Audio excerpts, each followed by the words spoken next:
Hello, আসসালামু আলাইকুম ওয়া রাহমাতুল্লাহি ওয়া বারাকাতু। তারেক রহমান স্পিকিং। কে বলছেন আপনি?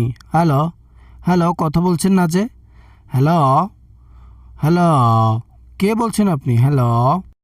ওয়ালাইকুম আসসালাম ওরহমতুল্লাহি বারাকাতু। স্যার গো, স্যার, বন্যাতে তো আমরা শেষ হয়ে যাচ্ছি।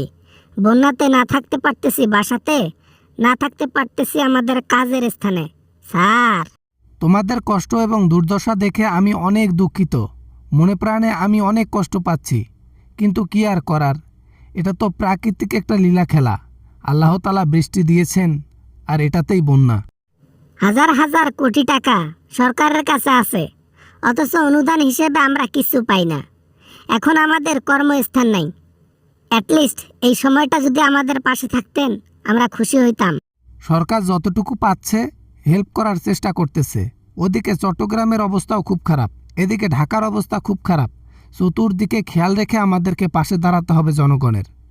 আমরা আছি আপনাদের পাশে। হাজার হাজার কোটি টাকার করে বাজেট হয় প্রতিটা রাস্তার জন্য স্যার, কিন্তু ড্রেন কেন পরিষ্কার থাকে না? আজকে যদি ড্রেনটা পরিষ্কার থাকতো, ড্রেনটার কাজ ভালোভাবে হতো, তাহলে বন্যাটা কিন্তু হতো না। তোমার কথায় যুক্তি আছে।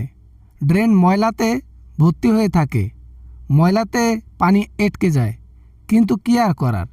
ওটাও তো আমাদেরই দোষ। যত পলিথিন ময়লা ওই জনগণে আমরাই ফেলি। স্যার, এইভাবে অযৌক্তিক কথা বলে লাভ আছে স্যার? পরিষ্কার করার জন্য তো লোক মোতায়েন করেন সব সময়, কিন্তু তারা পরিষ্কার না করে যদি এভাবে ফেলে রাখে, আর আমাদের গরিবের পেটে তো লাথি মারা হয়ে যায় স্যার। আরে পরিষ্কার ঠিকই করা হয়, কিন্তু আবার সেই সাবেক ময়লা জমে একদম লাইনগুলো সব বন্ধ হয়ে যায়, যার কারণে আউটলাইনের পানিগুলো আটকে যায় এবং শহর তলিয়ে যায়। এখানে জনগণেরই আসল দোষ, বুঝছো? জনগণের দোষ হবে কেমনে স্যার? তাহলে জনগণের হাতে পলিথিন দেওয়ার দরকার কি? কাগজ তুলে দেবেন, বাংলাদেশে পলিথিন রাখবেন না, মানুষ তাহলে পলিথিন ফেলবেও না, আপনার ড্রেন বন্ধও হবে না, নাকি বলেন স্যার? বাবা না, মানে সেটাই করা উচিত। প্রতিটা দেশে তো এরকম পলিথিন নিষিদ্ধ, কিন্তু আমরা নিষিদ্ধ করেও তো পাচ্ছি না। কিছু করার নাই। এই 2-4টা দিন কষ্ট করো, সব কিছু ঠিক হয়ে যাবে। লোক কাজে লেগে পড়েছে। স্যার, খাইতে পারতেছি না, খাইতে পারতেছি না, পড়তে পারতেছি না, কর্ম করতে পারতেছি না স্যার। কি যে একটা অসুবিধার মধ্যে আছি স্যার। দ্রুত যা করার করেন স্যার, আপনার উপর নির্ভরশীল এখন আমরা। আহা ভাই, আসি আসি, সমস্যা নাই, কোনো প্যারা নিয়েন না। 2-4টা দিন পানি থাকবে। ড্রেনের কাজ চলমান। ড্রেনগুলোর কাজ কমপ্লিট হইলে পানি আর একটুও থাকবে না, সব সরসর করে নেমে যাবে। টেনশন নাই।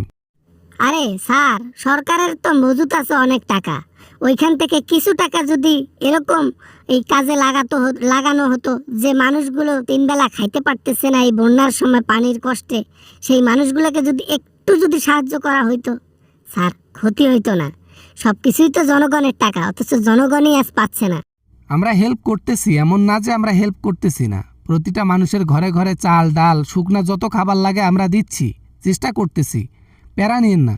ওদিকে আপনাদের চেয়ে চট্টগ্রামের অবস্থা আরও ভয়াবহ।